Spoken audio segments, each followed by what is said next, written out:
Saudara-saudara, tema kita hari ini adalah suatu tema yang akan saya bahas secara berkelanjutan. Mungkin bisa sampai 15 kali pertemuan membahas tema ini. Karena ya tema ini tentunya harus dimengerti secara utuh dan secara komprehensif. Karena kita kalau hanya mengerti separuh-separuh, ya kesimpulannya pun tidak akan utuh. Kalau kita mengertinya hanya setengah-setengah, kita seringkali menyimpulkan yang salah. Bahkan apalagi kalau nggak dengar apa-apa, ya toh. Karena saya waktu memasang iklan sudah ada yang komentar. Wah, ini kita nanti belajar dari setan ya katanya. Ya, dipikir ilmu apa satanologi itu kita belajar dari setan ya. Ya maklumlah orang ya saya anggap mereka belum paham itu aja dan tak usah ditanggapi. Ya mari kita dengarkan saja dan mari kita pelajari bersama hal-hal seperti ini. Sekali lagi ini adalah acara santai tapi serius.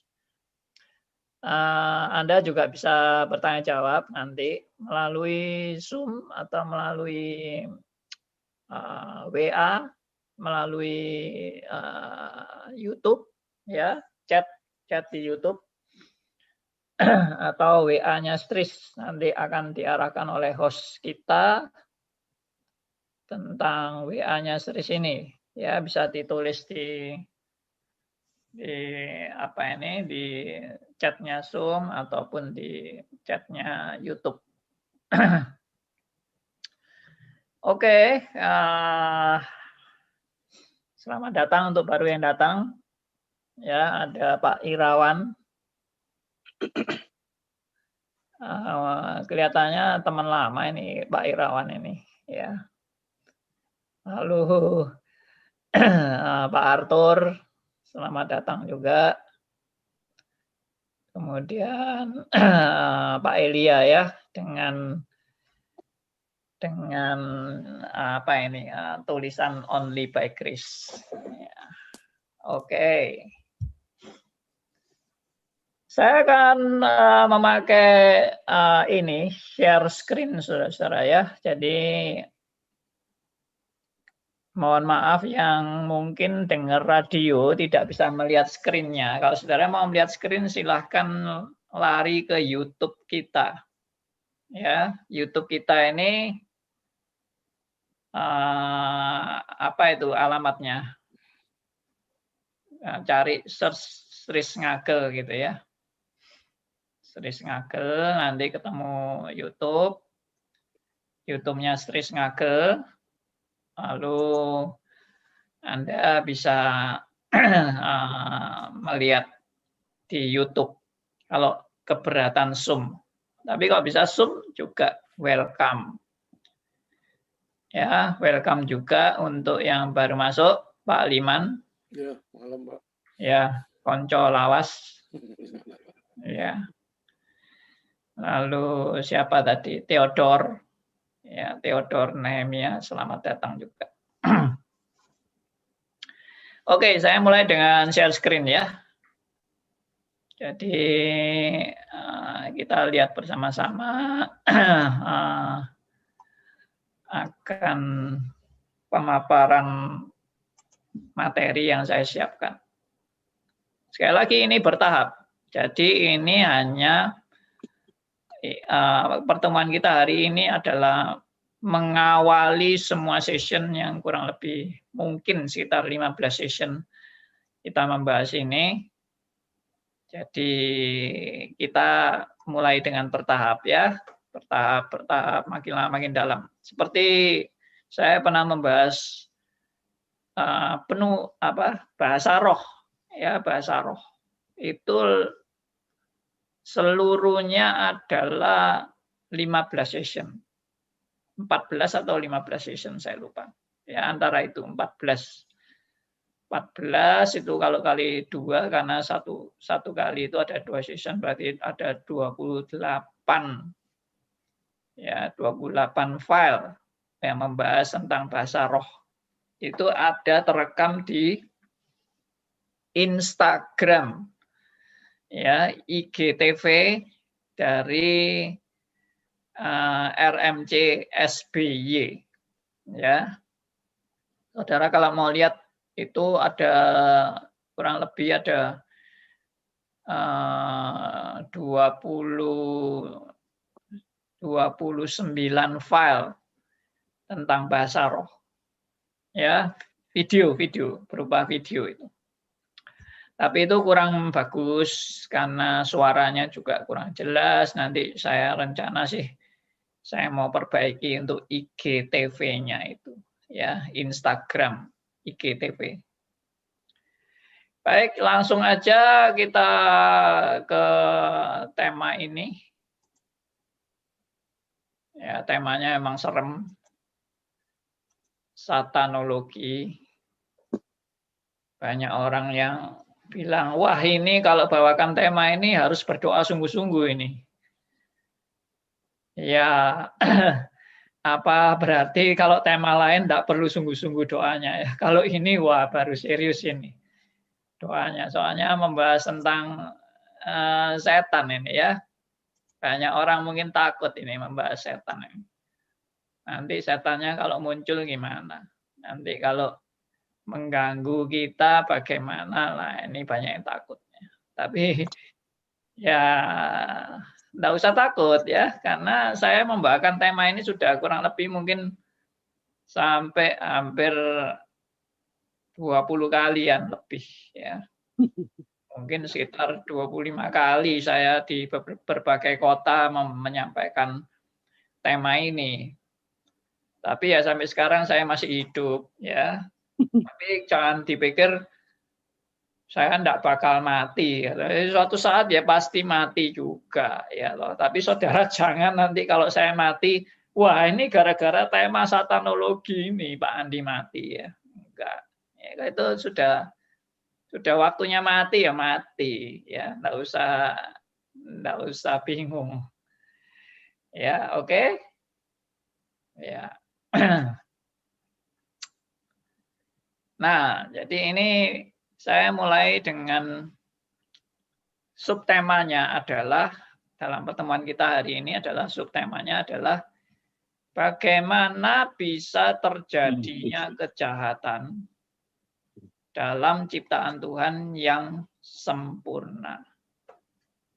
Nah, saya ulangi ya, bagaimana bisa terjadinya kejahatan.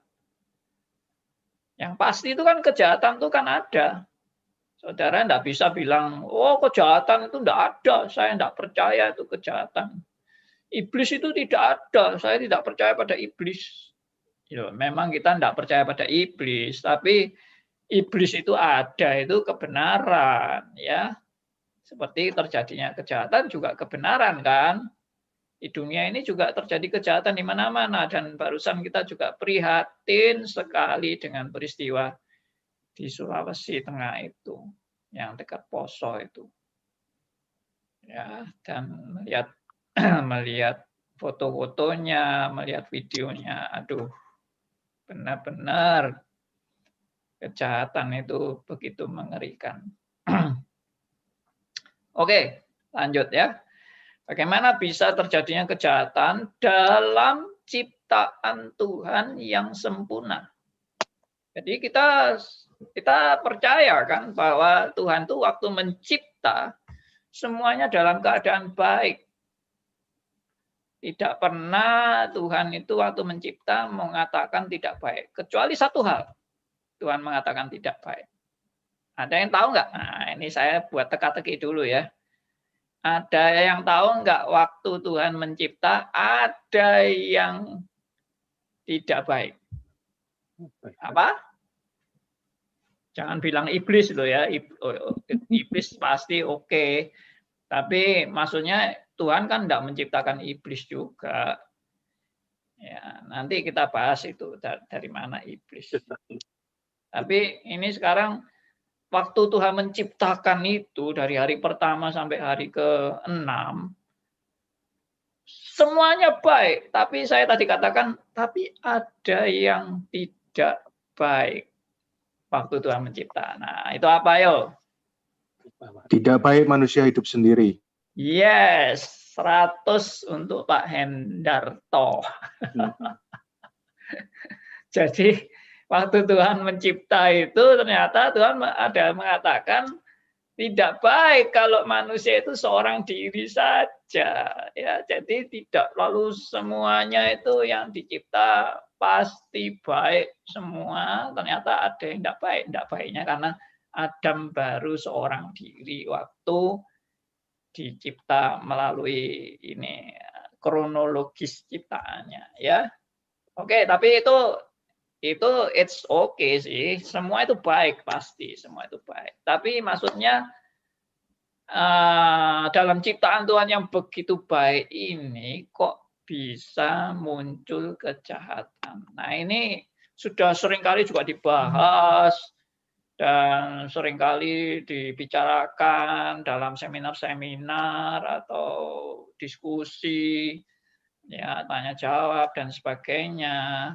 Tapi tetap ini menjadi pertanyaan terus yang menggelitik dan orang sepertinya nggak puas terus gitu ya dengan apa yang sudah dipelajari atau didiskusikan dan sebagainya. Tentunya ini menunjukkan bahwa memang kita ini manusia yang sebetulnya, nah ini yang saya mau tayangkan ini.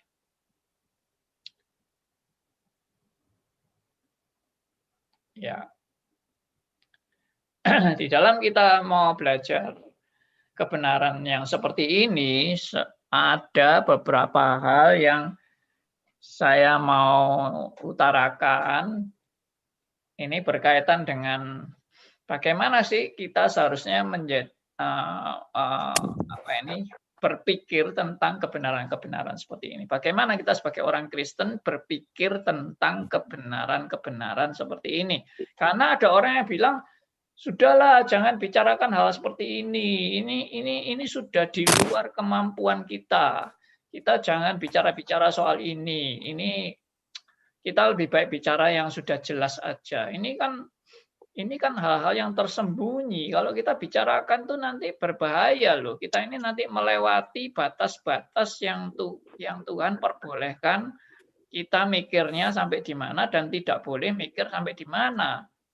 Jadi banyak yang juga ketakutan untuk membahas ini karena katanya ini rahasia Allah, ini jangan kita bicarakan. Ya, tetapi itu pikiran seperti itu juga tidak benar karena tidak pernah Allah melarang saudara dan saya untuk mempelajari akan kebenaran-kebenaran seperti ini karena justru Alkitab itu mengungkapkan kebenaran-kebenaran tentang kejahatan. Maksudnya bukan kejahatan itu benar, bukan. Maksudnya keberadaan kejahatan itu Alkitab nyatakan. Jadi kalau kita nggak mau tahu, itu justru kita salah. Saya nggak mau tahu itu kejahatan itu bagaimana terjadinya bagaimana. Saya nggak mau tahu itu. Saya tidak mau mempelajari. Padahal Alkitab memaparkan tentang kejahatan. Lalu saudara nggak mau tahu. Itu justru salah. Ya, saya juga banyak dikritik membawakan tentang satanologi ini. Ada apa bawakan satanologi? Kita apa sudah semacam sudah kelebihan waktu untuk membicarakan tentang Allah dan kebenarannya. Kenapa kok sampai harus bicara soal setan? Ya, bicara tentang Allah aja itu lebih baik daripada bicara tentang setan. Ya, saya juga dikritik itu. Tapi ya saya tegaskan ya bahwa Alkitab pun bicara tentang setan. Jadi bukan kita ini mau memberi porsi kepada setan, bukan. Buat apa memberi porsi kepada setan? Justru kita mau tahu apa yang Alkitab mau ajarkan tentang setan karena Alkitab mengajarkan itu. Kecuali Alkitab sendiri tidak mengajarkan dan Alkitab juga melarang saudara dan saya untuk bicara soal setan. Ya. Jadi saya 100% percaya bahwa kalau kita bicara soal satanologi ini bukan melawan kehendak Tuhan. Ini justru kita mau mengerti apa yang Alkitab mau katakan tentang setan dan tentang tentunya terjadinya kejahatan. Memang di balik satanologi ini, bukan di balik satanologi, maksudnya wujud daripada satanologi ini kan kejahatan. Ya memang gampang jawabannya, kejahatan dari mana? Ya dari setan. Ya itu, tapi kan ini pertanyaan saya ini mengajak saudara berpikir bagaimana dalam ciptaan Tuhan yang sempurna ini bisa muncul kejahatan.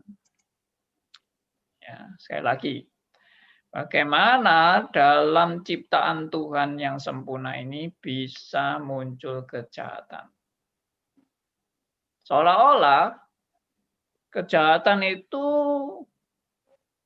adalah suatu kejadian yang di luar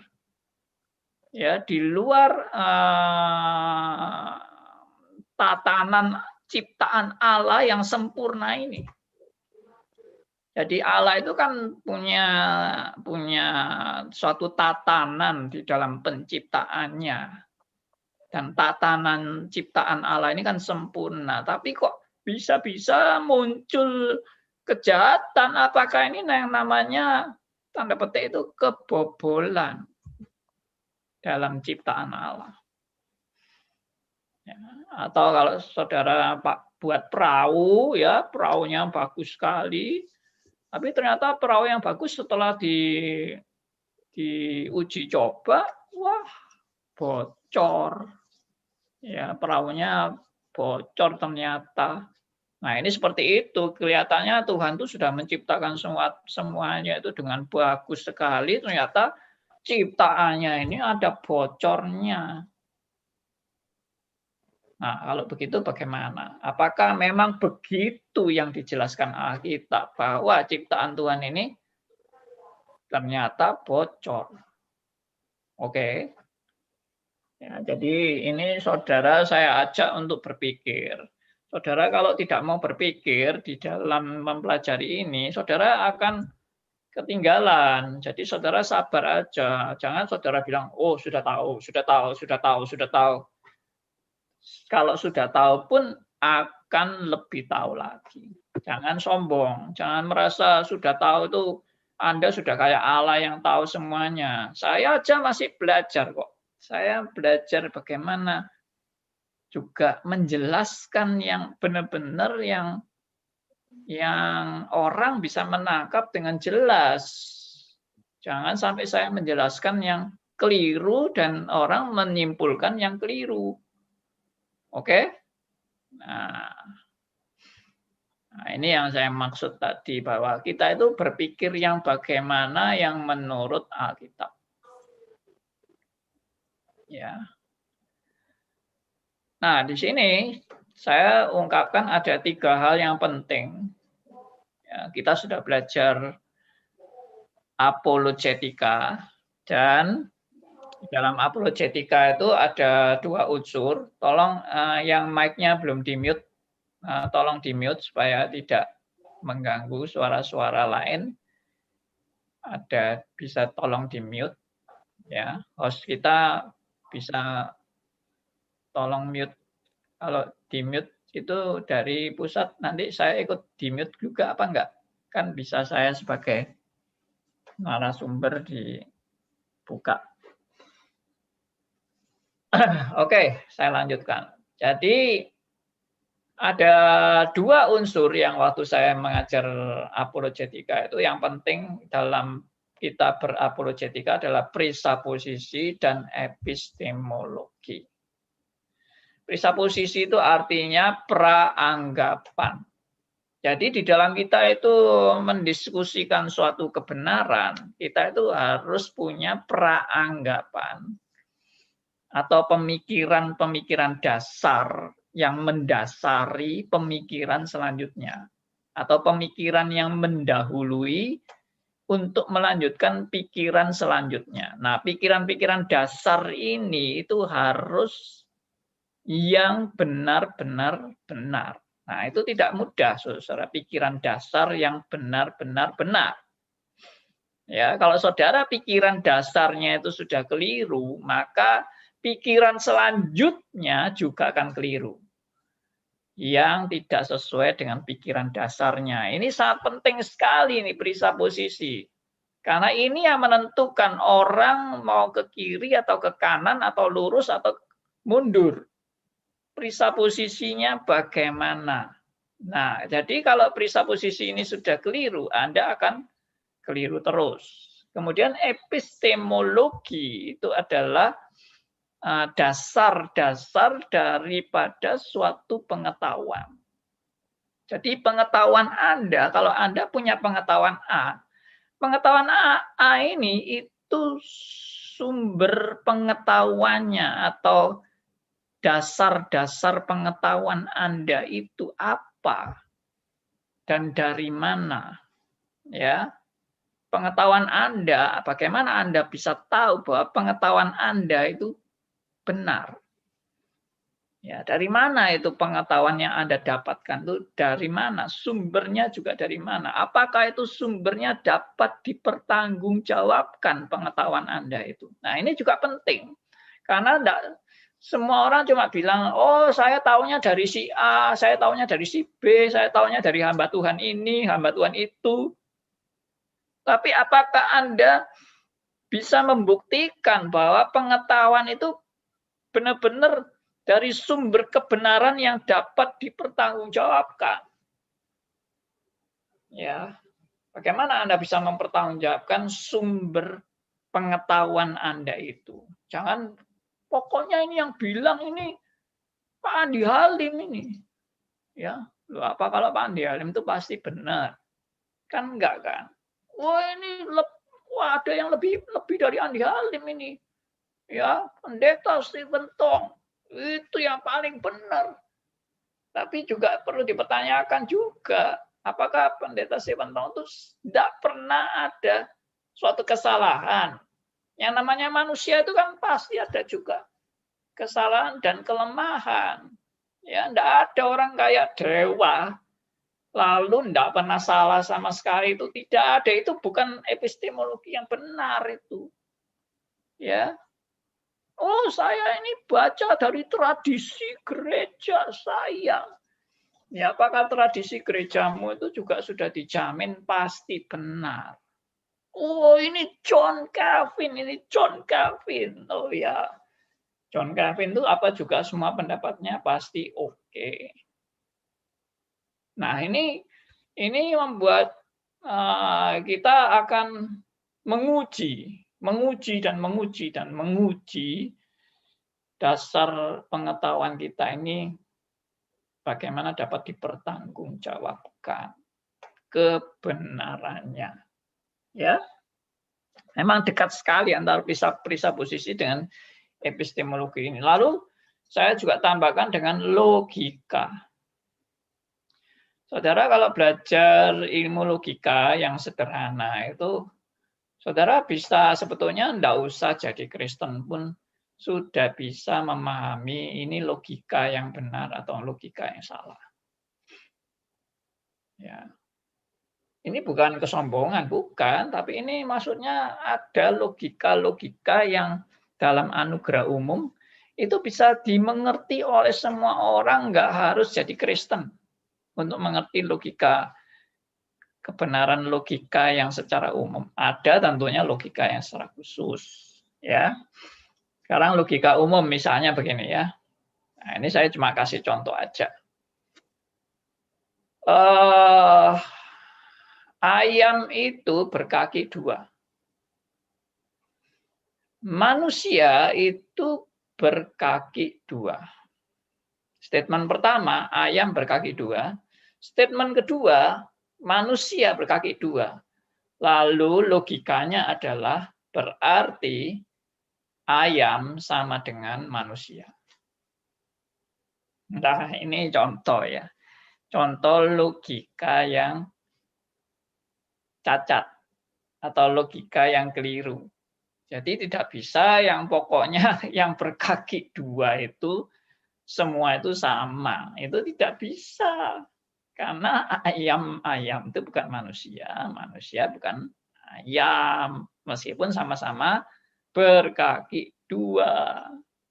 Begitu ya. Nah, ini hanya contoh ringan dalam berlogika yang sehat, ya. Nah, kalau mau logika yang sampai ke Alkitab, ya ini.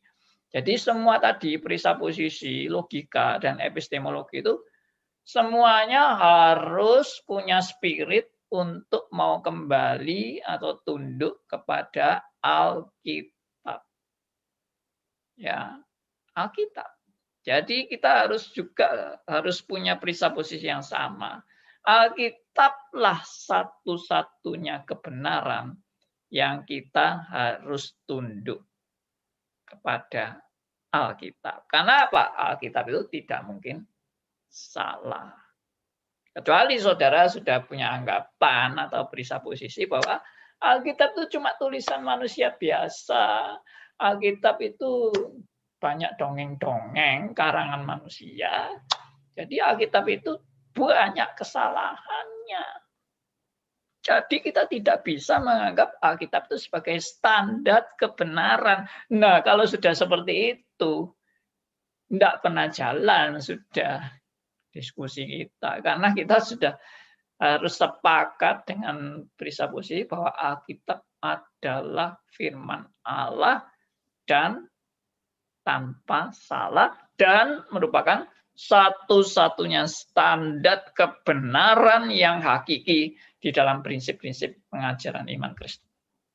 Sudah tidak ada yang lain kecuali Alkitab. Bukan tradisi gereja, bukan hamba Tuhan ABC, ya, bukan logikaku, bukan perasaanku. Tapi tadi saya sebut dengan logika ya. Tapi sekali lagi yang saya maksud dengan logika ini yang logika yang tetap tunduk pada Alkitab. Karena Tuhan juga menganugerahkan kepada Anda untuk berpikir. Ya, Anda bisa berpikir, ini anugerah. Jangan saudara kalau sudah dikasih anugerah berpikir, saudara tidak mau menggunakan pikiran Anda. Itu kacau balau. Itu yang seringkali diungkapkan oleh Pak Said. Tapi kita jangan menjadi seperti Kip Sonderkop. Ya toh. Nah, Kip Sonderkop itu ayam tanpa kepala. Nah, kalau ayam tanpa kepala, maksudnya ini kan kata-kata sindiran ya. Tidak ada ayam tanpa kepala. Ayam tanpa kepala ya mati. Ya toh. Tapi yang dimaksud ayam tanpa kepala itu banyak orang yang tidak menggunakan pikirannya dengan sebaik-baiknya, ya, alias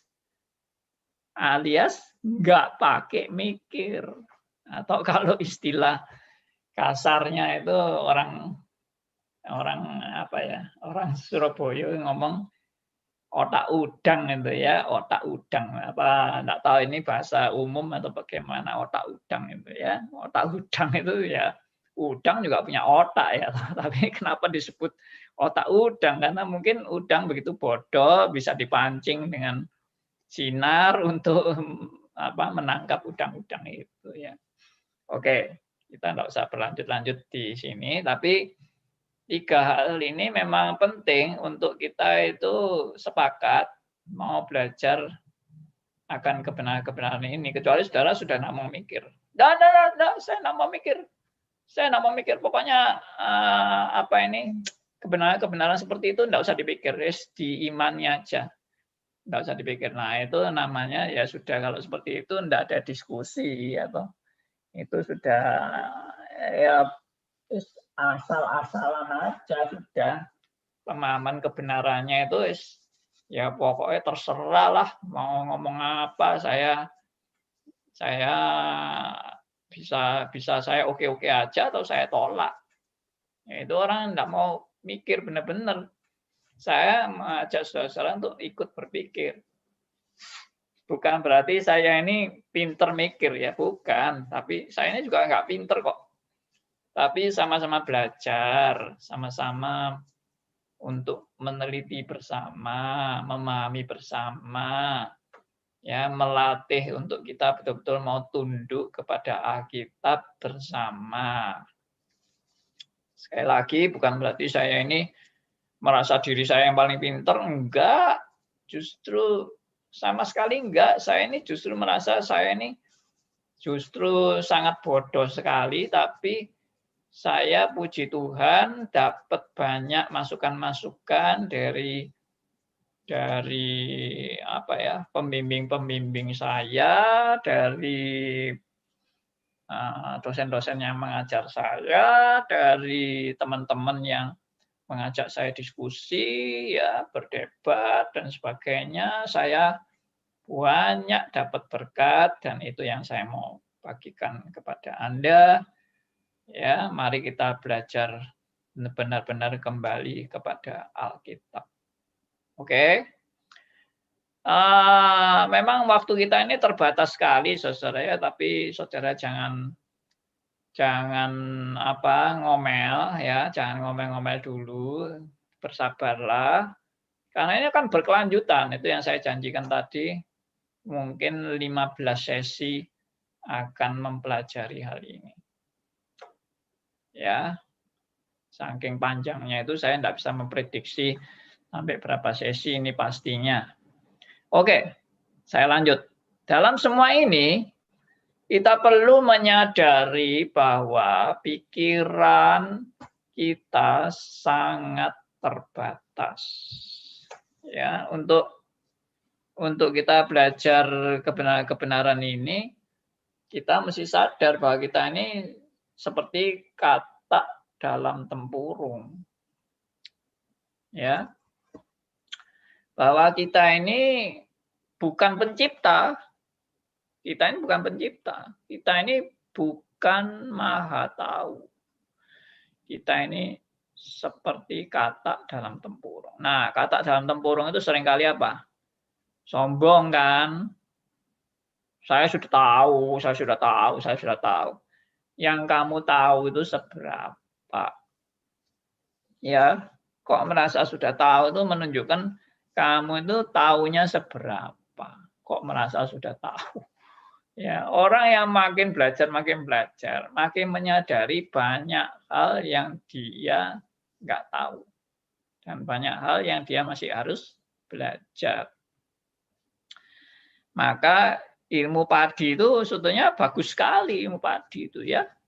Padi itu makin tumbuh, dan padinya makin banyak, maka padinya itu makin merunduk ke bawah. Ya. Merunduk ke bawah menunjukkan makin banyak ilmu, makin rendah hati. Nah, itu karena apa? Karena dia makin menggali kebenaran, dia makin sadar, waduh masih banyak hal yang saya belum tahu. Masih banyak hal yang saya ini ternyata merasa sudah tahu, ternyata banyak yang belum tahu. Ya sama seperti saya pernah memutarkan satu video ya waktu kuliah apologetika itu. Video kita ini pergi ke ruang angkasa memakai pesawat dengan kecepatan cahaya. Wah, bayangkan. Kecepatan cahaya, saudara ya. Itu luar biasa cepatnya. Dan secepat, boleh dikatakan secepat kilat itu ya. Luar biasa sekali itu kecepatan cahaya itu. Dan kita pergi ke luar angkasa dan kemudian sampai ke planet ini, planet itu, sampai meninggalkan galaksi kita ya, galaksi Bumi Sakti ini kita tinggalkan, lalu sampai pergi ke galaksi lain ya, sampai makin jauh sampai beribu-ribu galaksi kita lewati. Lalu bumi ini sudah tidak kelihatan lagi sama sekali, sudah tidak ada. Bekasnya pun tidak kelihatan karena sudah kita melihat berbiliun-biliun galaksi, mungkin triliun biliun planet-planet yang sangat banyak dengan bintang-bintang dan sebagainya, sampai kita sudah merasa kecil sama sekali, saking kecilnya itu nggak kelihatan apa-apa. Nah, itulah sebetulnya saudara dan saya. Kita ini merasa kita ini besar ya, saya ini besar, saya ini gede. Yaitu di ruangmu kamu itu besar ya toh. Tapi kalau dibandingkan dengan gedung gelora apa ya, atau gedung sepak bola, pertandingan sepak bola dunia dan sebagainya. Wah, kita ini kan kecil sekali dibandingkan puluhan ribu penonton yang ada di pertandingan sepak bola itu. Kecil sekali, nggak ada apa-apanya. Itu masih belum dibandingkan dengan sedunia. Waduh, tambah kecil. Belum dibandingkan dengan kalau kita dengan planet-planet lain, dengan galaksi kita ini, waduh, tambah kecil lagi. Nah, itulah saudara dan saya. Makanya semboyannya adalah manusia itu memang selalu condong sombong, tapi manusia yang condong sombong ini diingatkan, jangan lupa diri. Sadarlah bahwa kamu ini memang orang suka sombong. Tapi orang sombong ini sebetulnya harus belajar rendah hati, karena kamu ini tidak ada apa-apanya. Ya, jangan sombong karena kamu tidak ada apa-apanya. Oke. Tetapi dalam keadaan kita yang tidak ada apa-apanya ini kan berarti hopeless kan, tidak ada apa-apanya. Tetapi yang memberi kita pengharapan adalah karena Allah sudah mewahyukan dirinya kepada kita semua melalui firman-Nya yang disampaikan kepada para nabi dan rasul dan oleh Kristus sendiri yang datang ke dunia dan berfirman kepada umat-Nya. Itu Kristus sendiri yang datang dan berfirman kepada umat-Nya, dan semua yang diajarkan Kristus, yang diajarkan nabi, yang diajarkan rasul, yang berpusat pada Kristus itu semuanya sudah lengkap tertulis dalam Alkitab. Nah, itulah makanya kita percaya inilah yang menjadi pengharapan kepada Anda dan saya yang tidak mungkin bisa mengenal kebenaran. Sekarang dimungkinkan mengenal kebenaran karena ada wahyunya. Ya, yaitu Alkitab. Wahyunya yang tertulis dan semuanya itu adalah ada di Alkitab. Oke, saya harap semua saudara mengaminkan kebenaran ini. Kalau saudara tidak mengaminkan ini, ya sudah, kita tidak punya presupposisi yang sama, kita tidak bisa diskusi lagi, kecuali mau bicaranya di dalam konteks ya kamu mau tidak percaya terserah, tapi kamu ikuti dulu bagaimana pelajaran-pelajaran ini, apakah Anda bisa menangkap dengan logika Anda. Oke. Lanjut. Nah, sekarang kita mulai dengan pertanyaan. Jadi saya seringkali kalau dalam diskusi-diskusi tentang kebenaran yang kita mau pelajari bersama, saya mulai dengan pertanyaan-pertanyaan. Dan pertanyaan itu Anda mau tidak mau akan menjawab, ya. Dan jawaban itu pasti condongnya ke arah yang sama.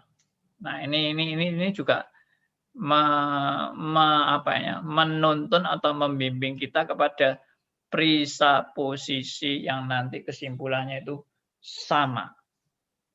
Ya, pertanyaan begini. Apakah mungkin terjadinya kejahatan itu adalah karena ada kesalahan atau keteledoran dalam Allah menyusun rencananya? Ya, saya ulangi ya, mungkin kalimatnya ini kurang lengkap. Apakah mungkin terjadinya kejahatan itu karena ada kesalahan atau keteledoran dalam Allah menyusun rencananya? Jawabannya apa? Ya, Anda yang menjawab kan. Apakah Allah mungkin teledor? Apakah Allah mungkin salah di dalam menyusun rencananya sehingga terjadi kejahatan? Kalau saudara bilang, iya mungkin Allah salah, mungkin Allah teledor, nah itu sudah berhenti, diskusi kita berhenti, logikanya sudah salah ya. Jadi kita harus percaya pada kebenaran logik yang kita harus terima bersama bahwa Allah tidak mungkin salah. Allah tidak mungkin teledor. Itu harus saudara dan saya amini. Kalau sampai saudara bilang, ya bisa aja namanya Allah juga bisa salah. Ya, namanya Allah juga bisa teledor. Masa Allah itu benar terus sih? Ya enggak mungkin lah. Allah itu kan juga makhluk. Namanya makhluk juga bisa salah. Nah, ini ngawur, ini sudah teologinya ngawur, logikanya juga ngawur, presupposisinya ngawur, ya epistemologinya ya ngawur semua, sudah enggak bisa ngomong kalau seperti itu. Itu mungkin otaknya yang harus di-adjust dulu supaya benar ya, bahwa Allah itu nggak mungkin salah, Allah nggak mungkin teledor di dalam menyusun rencananya. Oke, berikut. Apakah mungkin Allah itu salah perhitungan? Nah, ini hampir mirip dengan tadi, salah perhitungan. Kalau tadi ada kesalahan, salahnya salah apa? Nah, ini salahnya adalah salah perhitungan atau salah memprediksi dalam merencanakan segala yang akan terjadi pada saat penciptaan akan dimulai. Jadi Allah itu waktu ngitung-ngitung, ya, waktu memprediksi di dalam merencanakan segala yang akan diciptakan ini, perhitungan Allah itu ternyata kurang tepat atau prediksinya salah. Nah, apa mungkin ada kesalahan di dalam perhitungan dan prediksi Allah? Ya, prediksi itu kan ya memperkirakan itu kan yang akan datang itu nanti kira-kiranya begini ya. Allah itu mikirnya begitu. Nanti kira-kira Adam dan Hawa ini akan berbahagia terus di Taman Eden itu, ya senang-senang terus Adam dan Hawa ini, dan bersukacitalah Adam dan Hawa di Taman Eden dengan buah-buah yang enak, ya suasananya damai, menyenangkan. Nah, seperti itulah prediksinya Allah, angan-angannya Allah, tapi tiba-tiba terjadilah pelanggaran itu yang tidak diperhitungkan Allah. Nah, apakah seperti itu, saudara-saudara? Kalau seperti itu, mungkin saudara sendiri bisa menanggapi ya. Kalau Allah sampai salah hitung, salah prediksi, ya berarti Allah itu tidak sempurna sama sekali di dalam mencipta atau di dalam dia memulai suatu ciptaannya. Ya, perhitungannya salah. Ya, prediksinya salah. Ya, bagaimana Allah seperti itu? Berikut. Nah, apakah kejahatan itu bisa terjadi karena mungkin ada kuasa lain yang bisa merusak atau menyerongkan rencana Allah? Jadi Allah itu kan berkuasa kan, tapi ternyata di dalam kuasanya Allah ada kuasa lain yang bisa merusak dan menyerongkan rencana Allah. Nah, apakah mungkin seperti itu? Allah itu sudah punya rencana yang indah, yang bagus. Adam dan Hawa di Taman Eden yang enak. Tahu-tahu rencana Allah yang indah dan yang bagus itu dirusak sama kuasa lain. Nah, kalau sampai itu terjadi, apa yang sebenarnya yang menjadi masalah itu apa? Kalau betul-betul rencana Tuhan ini bisa dirusak dan bisa diserongkan oleh kuasa lain. Apa problemnya? Nah, saya percaya kalau saudara logikanya main di sini, saudara langsung bisa menyimpulkan yang tepat. Problemnya di sini, Pak. Kalau kuasa Tuhan ada kuasa lain yang bisa merusak rencana Tuhan atau menyerongkan rencana Tuhan. Problemnya di sini. Ya. Oke. Ya, saya lanjut lagi. Nanti habis ini tanya jawab. Mungkin tanya jawabnya itu menjawab pertanyaan saya, tanya jawabnya itu.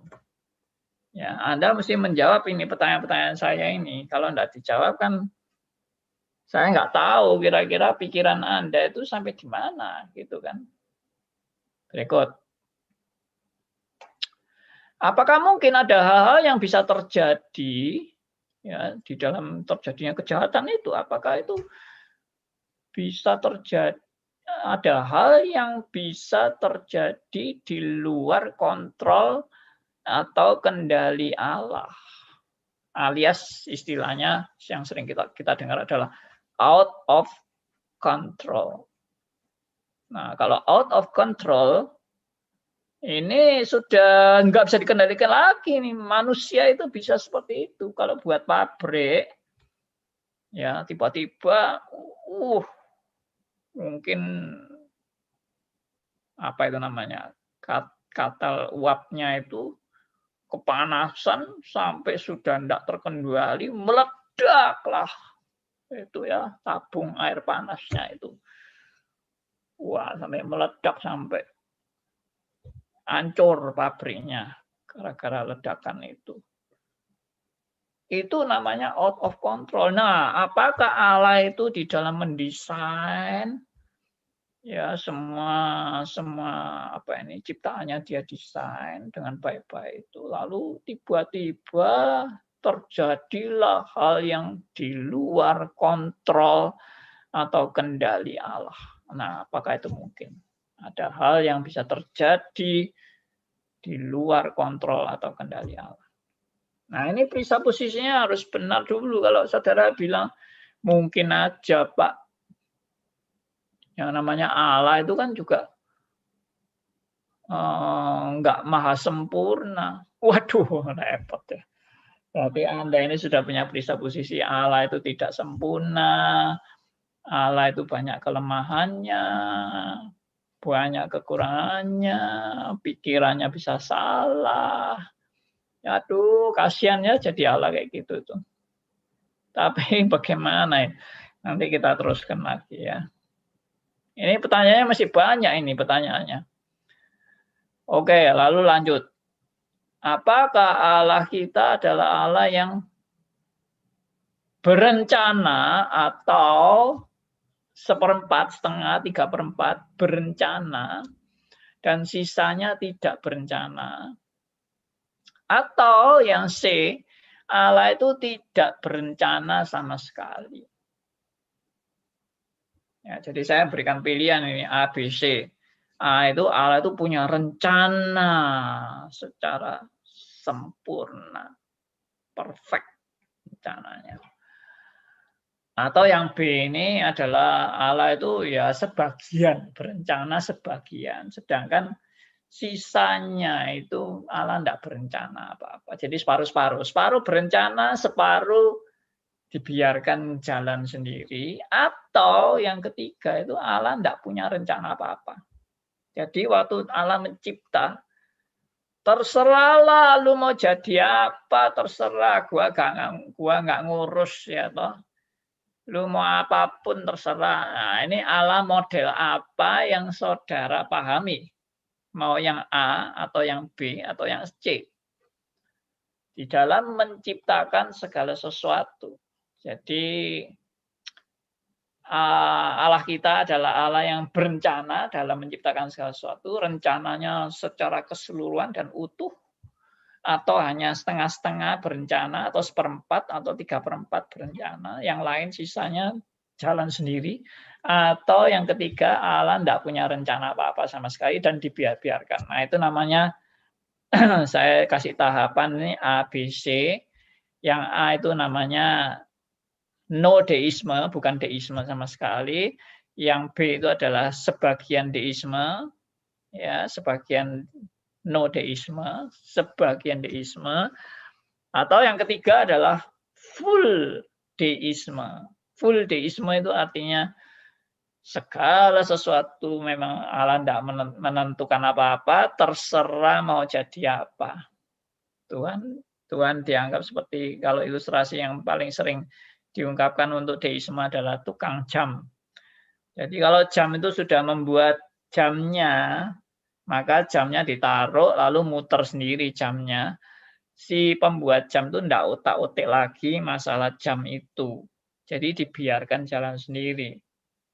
Ya kalau sekarang ya banyak ya orang buat komputer atau membuat handphone atau apa ya, setelah pabriknya membuat itu kan dibiarin semua sudah jalan sendiri. Mau komputernya mau gimana sudah di luar kendali daripada pabrik itu. Ya. Kecuali yang mungkin full kontrol itu adalah Windows-nya mungkin yang terkontrol terus ya, update dan sebagainya. Tapi ini hanya suatu analogi saja.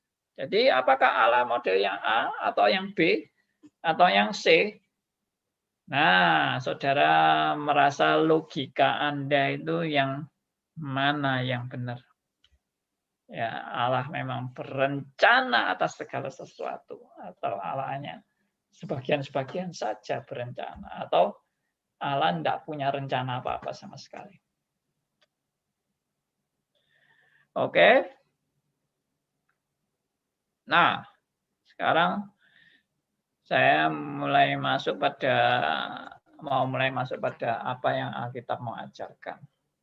Tapi sebelum kita masuk kepada apa yang Alkitab ajarkan, saya mau buka diskusi aja dengan apa yang sudah saya jelaskan. Mohon sabar, jangan cepat-cepat tanya yang akan datang, tapi yang ini dulu. Jadi saya mulai dengan tadi presupposisi, dengan logika, dan dengan epistemologi. Nah, silakan Anda menanggapi. Ini saya yang sudah mengajar apologetika, bagi peserta-peserta apologetika, ya ini langsung praktek. Ini praktek apologetika di dalam kita mau menjelaskan tentang asal-usul kejahatan. Ya, ini saya sudah melatih berpikir secara presupposisi, ya, dengan pertanyaan-pertanyaan dulu. Ya, dan memang belum sampai kesimpulan yang jelas, tapi dengan pertanyaan-pertanyaan ini sebetulnya sudah jelas, ya. Lalu epistemologinya adalah, ya ini dasarnya dapat dipertanggungjawabkan nggak ini, kebenaran seperti ini dapat nggak dipertanggungjawabkan, dan sumbernya bagaimana, ya. Kalau sumbernya cuma kebenaran yang berasal dari diri kita sendiri, ya itu tanda tanya, ya. Oke, saya berhenti sampai di sini. Kalau misalnya ada yang masih ganjel atau ada yang mau tanya atau ada yang mau menanggapi, saya persilakan.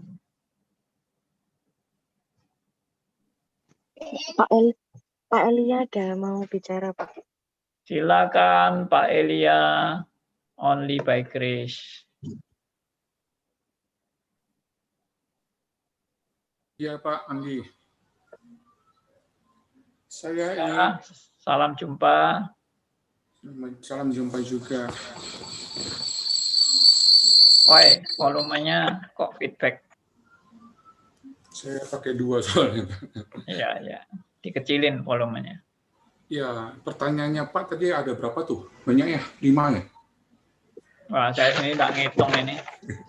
Pertanyaannya berapa ini? Saya mau jawab Pak, boleh? Boleh, boleh. Mungkin setelah topik satanologi Pak harus ngangkat topik kedaulatan Allah kan? Oh iya, itu presaposisinya. Nah, saya mau jawab mungkin 5 atau 6 pertanyaan Pak tuh ya. Dengan Ya, ini total tadi itu gambar saya ini ada 7 ini kan. Oh, 7. Nah, saya mau jawab ke 7-7 dengan sebuah pertanyaan. Wah. Jadi Anda menjawab dengan pertanyaan juga ya. Karena jawaban Pak Andi atas pertanyaan saya merupakan jawaban saya atas semua pertanyaan Pak Andi. Bingung? Ya, silakan. Pak Andi, apakah Allah sudah tahu kalau hari ini Pak Andi akan mengangkat topik satanologi? Kalau iya, jawab iya. Dan itulah jawaban saya atas semua, Pak. Thank you. Sebelum saya menjawab, Allah juga sudah menetapkan kalau Anda sudah tahu jawaban saya. Bagi yang sudah sefrekuensi, kita senyum-senyum. Bagi yang nggak sefrekuensi, ya silakanlah mentun frekuensi itu supaya bisa nyambung banyolan 2 orang ini. Thank you, Pak Andi. Ya. Thank you. Ya, puji Tuhan ya. Kita ini bukan bermain-main loh di sini, ini bukan. Kita berpikir serius. Cuma ya dengan santai itu tadi ya, jangan dengan tegang, dengan mungkin hati jengkel, marah ya, jangan ya. Kita kan santai-santai aja ya. Kalau ada yang panas mungkin ya nanti kita dinginkan gitu kan. Boleh saya Pak Andi? Ya, silakan. Siapa ini? Hendarto Pak. Oh ya, Pak Hendarto. Presaposisinya di Roma 11 ayat 33 sampai 36 Pak Andi. Oh ya, silakan dibacakan. Allah berdaulat. Roma 11 ayat 33 sampai 36. Oh, alangkah dalamnya kekayaan, hikmat dan pengetahuan Allah. Sungguh tak terselidiki keputusan-keputusannya dan sungguh tak terselami jalan-jalannya. Sebab siapakah yang mengetahui pikiran Tuhan, atau siapakah yang pernah menjadi penasihatnya, atau siapakah yang pernah memberi sesuatu kepadanya, sehingga ia harus menggantikannya. Sebab segala sesuatu adalah dari Dia, dan oleh Dia, dan kepada Dia. Bagi Dialah kemuliaan sampai selama-lamanya. Iya. Apa yang Pak Hendarto mau ungkapkan? Allah berdaulat atas segala sesuatu. Allah menetapkan segala sesuatu dalam perkara kecil maupun besar, maupun baik dan jahat. Tidak ada kejadian atau sesuatu yang bisa terjadi di luar kehendak atau rencana Allah. Nah, mantap. Ya, Pak Hendarto ini sudah belajar di STRIS berapa semester, Pak? 5 Pak. Semester. Wah, mantap. Ya, sudah enggak kalah itu sama Pak Elia itu. Oh, masih saya berguru Pak sama Pak Elia Pak. Terutama berguru sama Pak Andi. Ya, puji Tuhan. Saya pun juga masih berguru terus kok. Kita tidak pernah berhenti berguru ya. Kita terus belajar. Oke, siapa lagi yang mau kasih pernyataan tadi? Pak Hendarto sudah menegaskan semuanya dalam kedaulatan Allah dari perkara kecil sampai perkara besar. Ya, dan kedaulatan Allah itu memang menguasai segala-galanya. Kalau dari Roma 11 ayat 33 sampai 36 ini menunjukkan betapa pikiran Allah itu memang luar biasa ya. Siapa yang bisa menjadi penasihatnya Allah? Tidak ada yang bisa jadi penasihatnya Allah. Meskipun kelihatannya di Alkitab itu ada orang-orang yang menjadi seolah-olah menasehati Allah. Seperti Abraham nawar-nawar tentang Sodom dan Gomora, ya kan? Atau seperti Musa yang menasehati Allah waktu Allah lagi emosi mau menghancurkan Israel. Musa yang mendinginkan emosinya Allah. Tuhan, jangan begitu Tuhan. Kalau Tuhan membinasakan Israel, nanti Tuhan yang malu sendiri loh. Ya, masa Tuhan pilih-pilih sendiri, Tuhan yang menghancurkan sendiri, nanti Tuhan itu dipermalukan sama orang-orang kafir itu. Jangan Tuhan, jangan dibinasakan Israel itu. Lalu Tuhannya baru sadar ya, oh iya ya, untung kamu nasihati saya. Kalau enggak, Israel itu sudah gue hancurin itu. Jadi Musa ini hebat loh, Musa ini jadi penasihatnya Allah. Ya, kalau sampai Musa enggak dinasehat, sampai Allah enggak dinasihati Musa, waduh, hancur sudah Israel itu. Jadi dalam hal ini peranan Musa itu menyelamatkan Israel itu wah, luar biasa sekali jasanya Musa. Nah, apakah seperti itu ya toh? Sehingga Tuhan itu perlu penasehat. Nah, itu. Oke. Siapa ini yang feedback lagi ini? Selamat malam, Pak Andi. Saya, Pak. Pak, selamat malam, Pak Andi. Oh, Pak Theodor, maaf. Ya, ini nanti Pak Aryo tunggu giliran, Pak ya. Pak Theodor dulu deh. Iya, Pak Andi. Malam, Pak. Saya ada beberapa buah pikiran saya pribadi, Pak. Mohon dikoreksi ini, Pak. Iya, Pak. Baik, silakan. Iya, Pak. Mohon dikoreksi barangkali saya salah, Pak. Ya, silakan. Ya, menurut pendapat saya, Allah itu tidak pernah memainkan drama, Pak, terhadap sifat kemahatauan dan kemahakuasaannya. Tidak memainkan drama. Arti drama itu apa menurut Pak? Seperti gini, Pak. Allah itu walaupun dia tahu manusia akan jatuh, nanti karena dia maha kuasa, dia akan menebus manusia juga. Ya. Ya, tapi sebenarnya Allah itu bebas dari masalah pembiaran.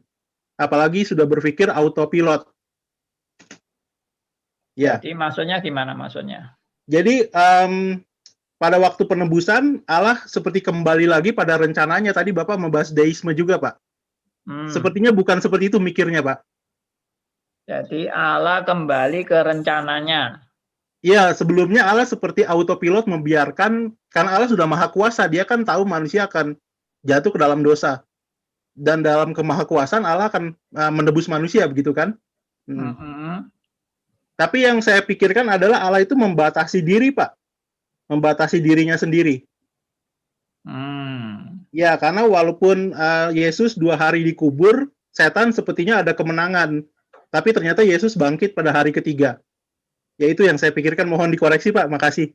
Ya, terima kasih masukannya Pak Theodor Nehemia. Ya, jadi memang ada pendapat bahwa Allah itu membiarkan dulu, ya boleh dikatakan rencananya yang tadinya indah itu di tanda petik dirusak, Allah biarkan, tapi nanti suatu saat Allah akan mengembalikan kepada rencananya yang semula. Ya, mengembalikan kepada rencana semula. Ini memang pendapat yang boleh dikatakan cukup banyak ya yang menjelaskan seperti ini, tapi ya saya tidak berpendapat seperti ini Pak Theodor. Jadi nanti saya akan jelaskan pendapat saya dan bagaimana menanggapi pendapatnya Pak Theodor. Ya. Jadi nanti saya akan jelaskan itu. Mohon sabar untuk membahas ini perisa posisi dulu ya, perisa posisi. Karena Pak Theodor tadi kalau tidak salah mengatakan Allah tidak membuat drama. Ya, nah ini juga akan saya jelaskan mengenai seolah-olah kok Allah ini bikin skenario ya, atau Allah ini seperti jadi dalang dari cerita wayang. Allah ini dalangnya. Jadi kita ini cuma wayang-wayangnya yang dimainkan oleh Tuhan. Jadi membuat drama seperti itu. Oke. Tapi saya belum jawab dulu, jadi kita tampung dulu ya. Ini bagus ini istilah drama ya, atau banyak yang bilang wayang ya, atau sandiwara. Dunia ini panggung sandiwara. Nah, itu yang seringkali tuduhan-tuduhan kepada ini pembahasan-pembahasan seperti ini. Oke, silakan Pak Aryo. Tadi mau bicara Pak Aryo. Mic-nya Pak, mic. Ya, jadi mau buat statement saja bahwa ketidaksempurnaan tanda kutip ketidaksempurnaan strip kejahatan dan gangguan-gangguan setan dan sebagainya tanda kutip itu adalah bagian dari skenario Allah yang sempurna itu, yang sudah sebelum dunia dijadikan Allah sudah merencanakannya. Ya, statementnya gitu Pak. Dan sesuatu yang kelihatannya tidak sempurna dan sebagainya ini kelihatan oleh manusia yang bodoh ini itu adalah sebetulnya justru bagian daripada skenario Allah yang sempurna itu demi kemuliaan Allah. Yes. Statement saya singkat seperti itu Pak. Itu acaranya Bapak soalnya.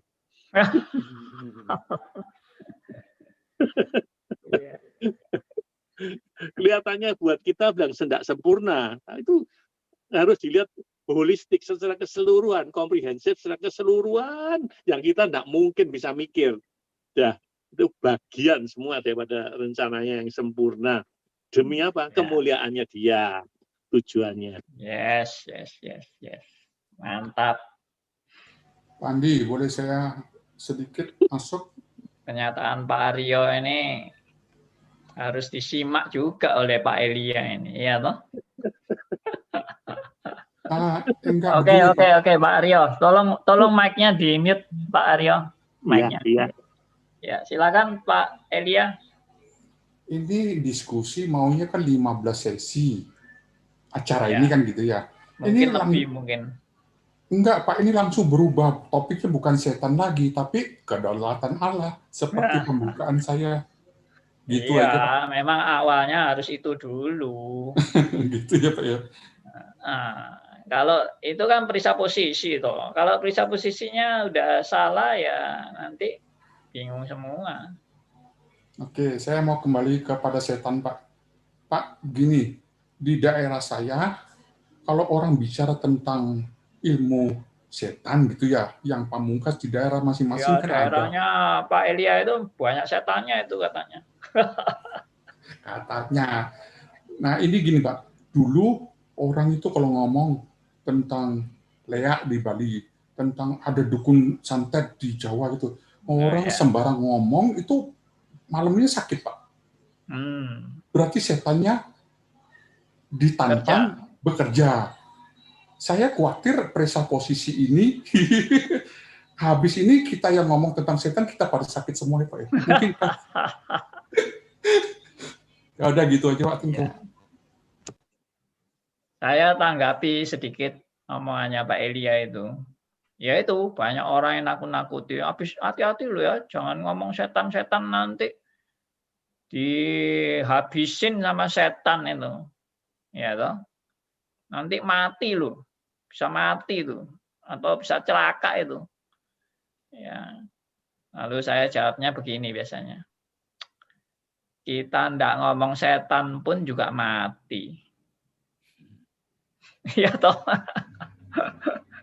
Jadi Kita ngomong setan juga mati, nggak ngomong setan pun juga mati.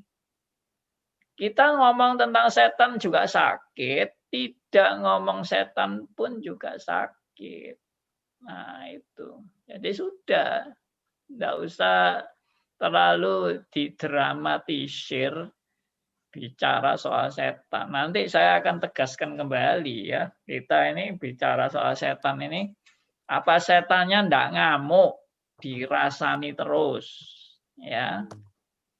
Apa setannya ini nanti nggak balas dendam sama kita, ya. Mestinya saya ini yang sudah hampir 25 session 25 kota saya bawakan tentang satanologi.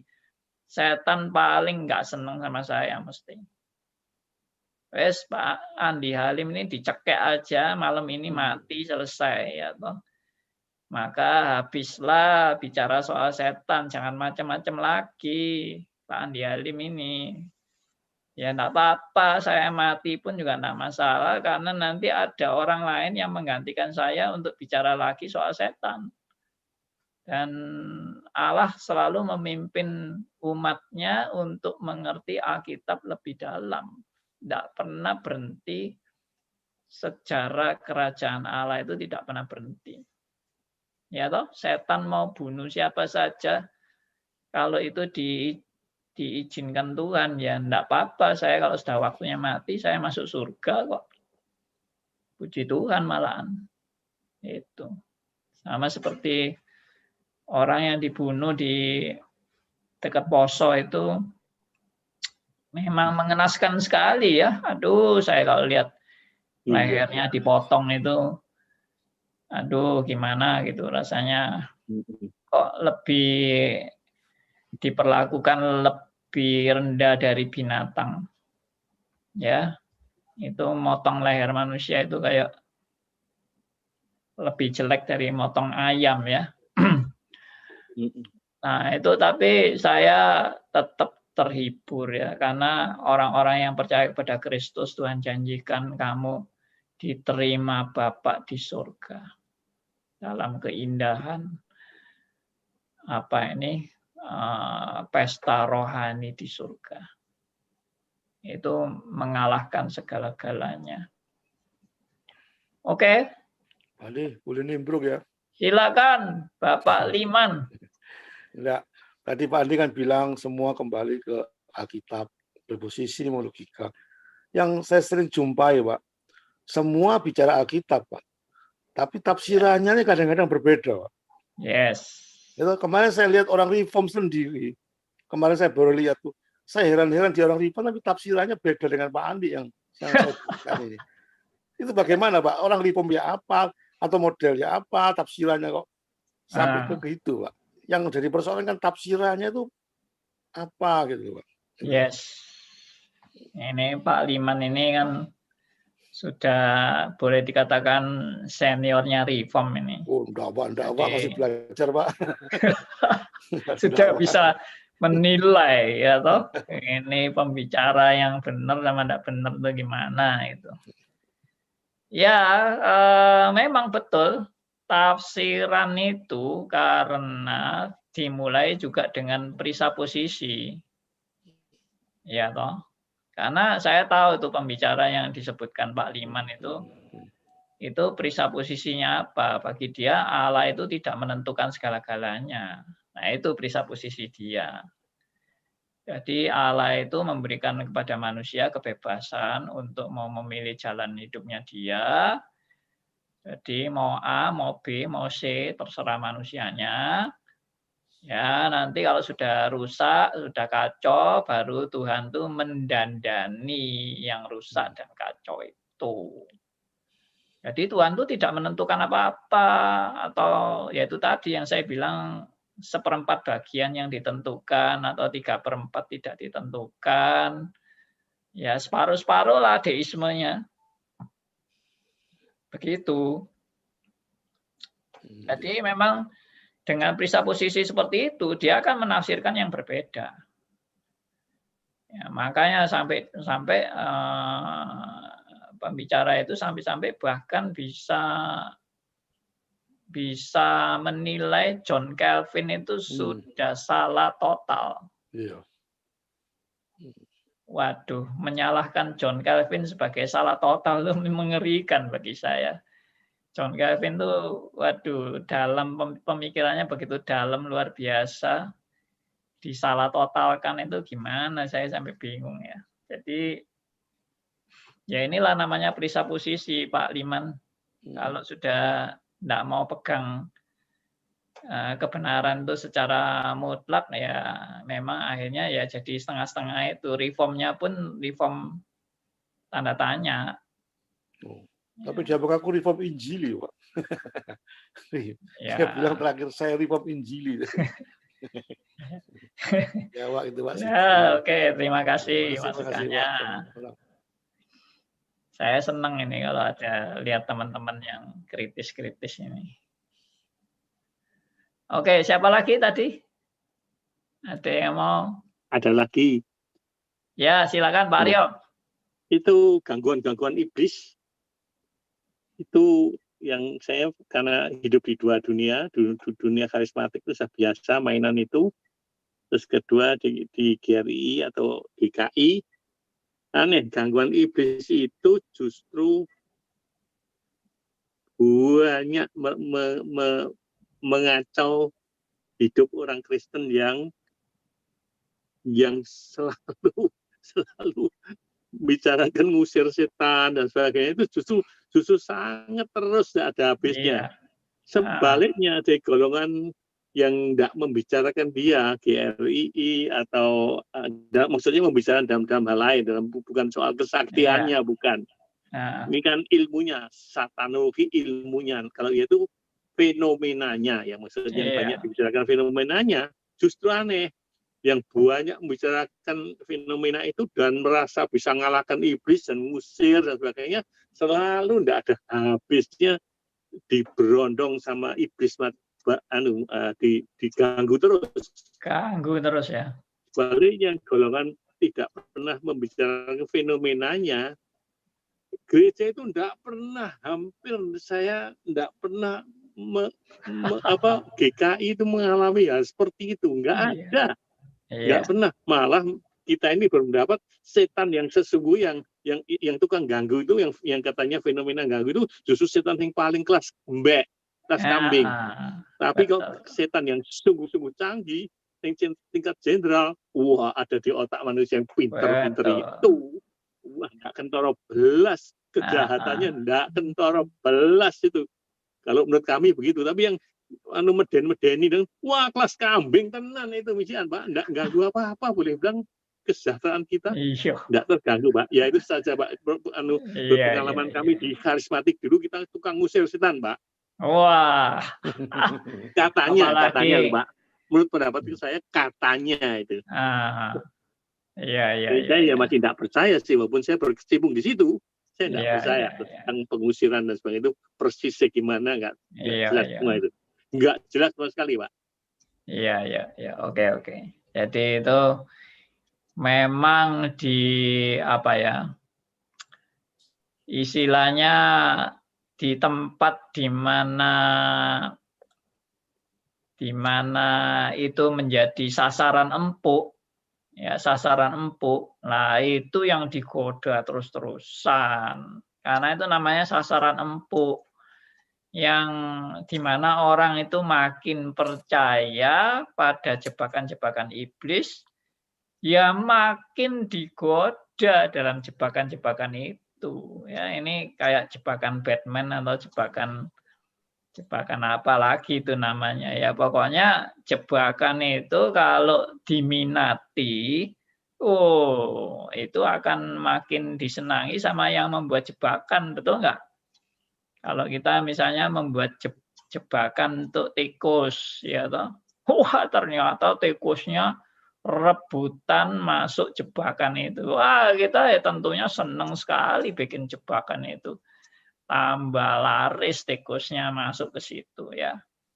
Tapi kalau jebakannya nggak laku, ya akhirnya kita sendiri yang buat jebakan itu juga males juga buat jebakannya itu, karena tikusnya udah lebih pinter dari kita yang membuat jebakan itu, jadi nggak laku jebakannya. Nah kayak gitu, akhirnya males. Iblisnya juga males karena jebakannya nggak laku. Tapi kalau jebakannya laku, ya iblisnya tambah seneng. Nah itu sedikit ilmu yang ya betul tuh yang diamati oleh Pak Aryo itu, saya juga mengamati itu. Ya, saya waktu dulu, kenapa di gereja si A, waduh bolak-balik kerasukan setan ya toh, di gereja si A itu. Tapi di gereja si B, ya saya enggak perlu nyebut ya, nanti enggak enak kalau saya sebut. Gereja si B itu enggak pernah ada orang kerasukan, sampai ratusan tahun pun enggak pernah ada orang kerasukan. Tapi kalau yang di gereja A itu, tiap kebaktian mesti kerasukan. Waduh, jadi ono langganan yang gereja A itu langganan kerasukan, gereja B nggak pernah ada orang kerasukan. Tapi ya ini yang saya mau ungkapkan. Tidak berarti gereja yang enggak ada kerasukan itu enggak digoda setan. Itu tetap digoda setan, tapi kelasnya lebih kelas tinggi, yang itu Pak Aryo tadi bilang itu, kelas lebih canggih. Ya, tidak pakai gaya ecek-ecek atau gaya model yang rendahan, tapi tingkat tinggi. Nah, itu nanti kita bahas juga ya di sesi-sesi berikutnya. Oke, ini sudah hampir jam 9 ternyata, saudara, kurang 5 menit. Ya. Pak Andi, saya masih boleh satu lagi, Pak. Baik, Pak Theodor, silakan. Iya, Pak. Tiba-tiba saya teringat ini, Pak, khotbahnya Bapak Pendeta Romeo Maso di NRIC 2007, Pak. Ya, bagaimana, beliau Pak? membahas mengenai malaikat, cikal bakal malaikat yang lebih tinggi tingkatannya dari manusia. Nah, kalau pemikiran yang lebih tinggi dari manusia. Iya, jadi malaikat itu makhluk rohani yang lebih tinggi sedikit dari manusia, Pak. Oh iya, betul. Iya, jadi kalau emang Lucifer itu adalah malaikat, dia lebih tinggi. Terus saya mikir gini, Pak, yang menciptakan malaikat itu kan balik lagi Allah, Pak. Iya, saya kesulitan di situ, Pak. Nanti bagaimana menjelaskan ke orang banyak gitu, Pak. Maksudnya bagaimana? Menjelaskan bagaimana? Berarti yang balik-balik tadi yang Bapak ngomong, dalangnya adalah ya berarti yang menciptakan malaikat itu. Bagaimana dosa itu bisa muncul di malaikat itu, Pak, maksudnya, Pak? Iya. Oke. Makasih, Nanti Pak. ini kita bahas, Pak. Nanti kita bahas ini. Jadi, tapi belum sekarang ya, belum sekarang. Jadi kita masih pada presupposisi dulu bahwa Allah itu tidak mungkin bisa kebobolan tadi ya. Jadi sekarang saya mau simpulkan dulu apa yang sudah saya bicarakan tadi ya. Bahwa Allah yang kita sembah itu Allah yang tentunya sempurna.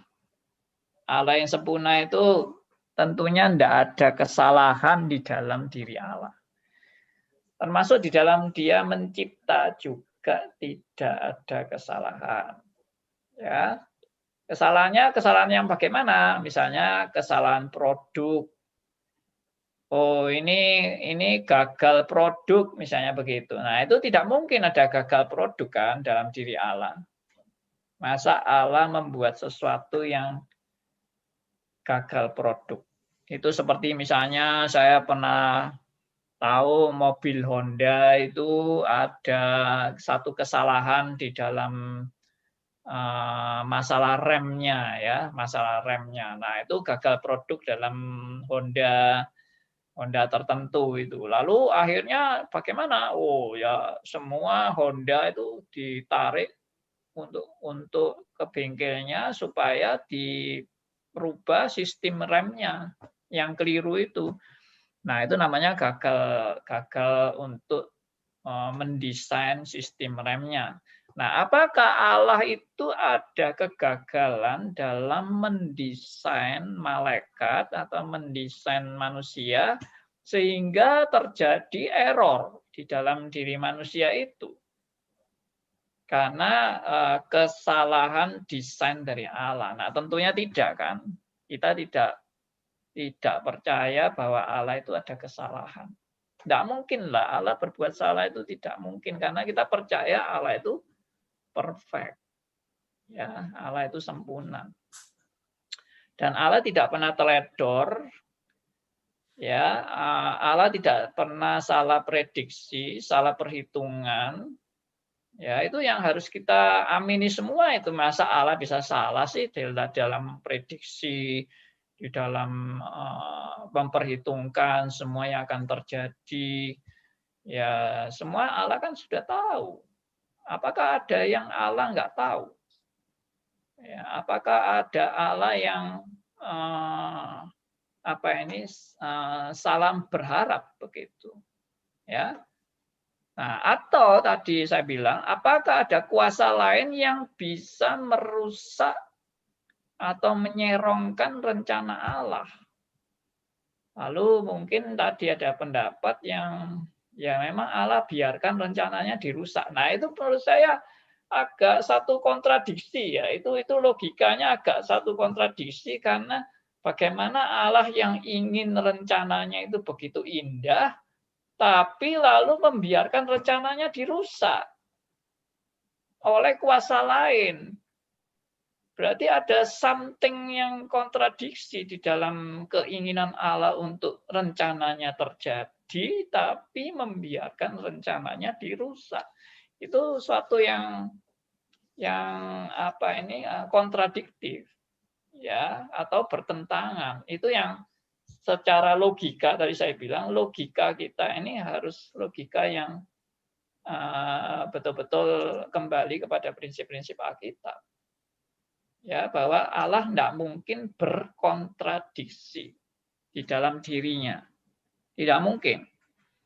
Tidak mungkin ada saling pertentangan di dalam diri Allah. Itu tidak mungkin. Ya, tetapi nanti memang ada keberatan-keberatan tentang bagaimana kok bisa terjadinya dosa dan sebagainya. Itu juga kontradiksi juga dengan kekudusan Allah. Nah, itu nanti kita bahas. Ini kita masih belum sampai di situ. Oke, apakah ada hal-hal yang bisa terjadi di luar kontrol Allah atau out of control? Ya, out of control itu berarti itu sudah menyangkali juga keberadaan Allah yang maha berdaulat dan mengontrol segala sesuatu, lalu sampai terjadi out of control, itu juga kontradiksi. Bagaimana Allah yang berdaulat dalam segala sesuatu, tapi dia tidak bisa mengendalikan apa yang dia kontrol.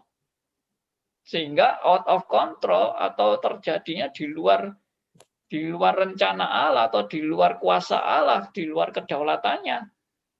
Nah, ini kembali lagi berkonten. Apakah Allah juga deisme? Deisme itu seperti tadi membiarkan ciptaannya terserahlah lu mau jadi apa, lu mau pilih apa.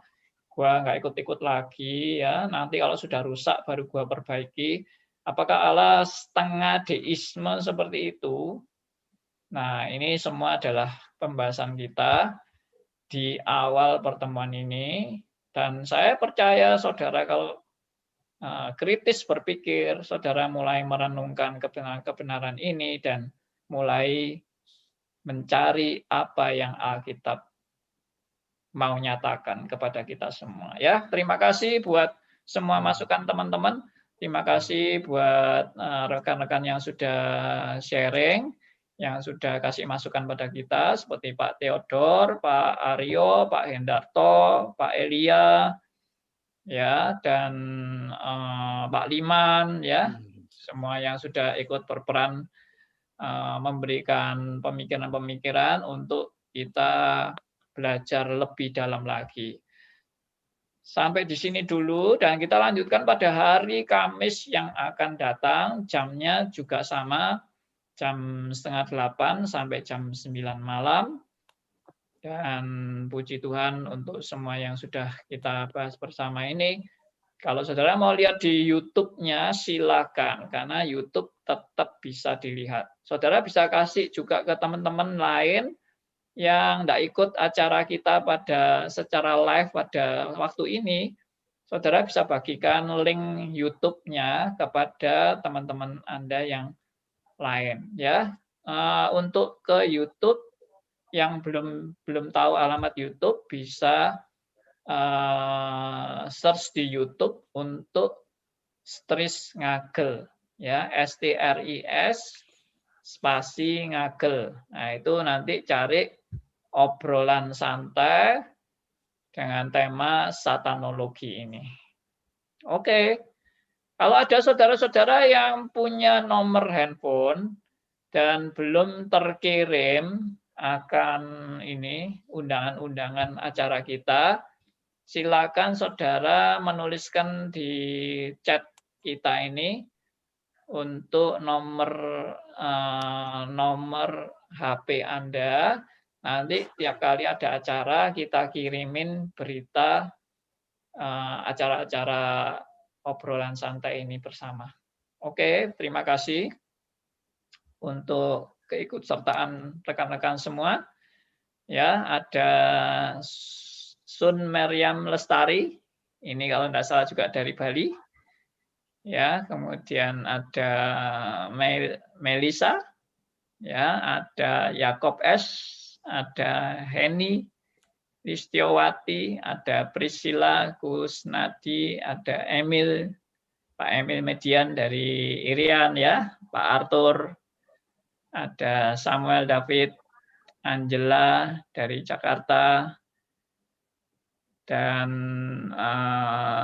siapa lagi, ya, Pak Elia juga sudah, Ruby, dan Pak Surya Dinata, ini juga rekan saya yang sudah senior. Oke, mari kita tutup dalam doa, saudara-saudara. Kita bersyukur pada Tuhan untuk anugerahnya bagi kita semua. Saya minta yang menutup doa adalah Pak Theodor deh, tolong ya. Pak Theodor bisa tutup dalam doa. Pak Andi, maaf Pak, saya masih terlalu muda atau tidak diberikan kesempatan kepada yang lebih senior Pak? Oh, enggak apa-apa, Pak Theodor, jangan takut. Saya baru Ini- 35 tahun di sini Pak, maaf saya merasa muda sekali di sini. Ini atas otoritas saya. Nah mungkin saya juga masih baru belajar berdoa, maaf kalau saya ada salah-salah. Enggak apa-apa, Pak. Berdoa itu biasa aja, Pak. Datang kepada Tuhan. Ya. Ya, Ya, mari kita berdoa ya. ya. Bapa di dalam surga, kami bersyukur Engkau adalah satu-satunya yang maha sempurna. Ya, Engkau tidak bisa diperbandingkan dengan ilah yang lain. ya. Engkau terlalu sempurna, bahkan melampaui akal pikiran kami. Kami mohon Tuhan dengan pertolongan dari Roh Kudus, kami boleh mengerti kehendak Tuhan. Ya, Tuhan tolong presa posisi kami, Tuhan tolong epistemologi kami, Tuhan tolong logika kami, untuk mendorong kami masuk kepada seluruh kebenaran Tuhan. ya. Sehingga kami boleh memiliki satu standar pengajaran yang hakiki di dalam kehidupan gereja kami. Ya, Biarlah kami boleh mempergunakan anugerah oleh kasih karunia, oleh rahmat Tuhan, kami juga boleh saling melayani satu dengan yang lain. ya. Tuhan berkati jam di depan, berikan kami cukup kesehatan, berkati juga Bapak Pendeta Andi Halim dalam pelayanan setiap kami Tuhan. Kami memancarkan kemuliaan Tuhan. Demi Kristus kami berdoa dan bersyukur malam hari ini. Amin.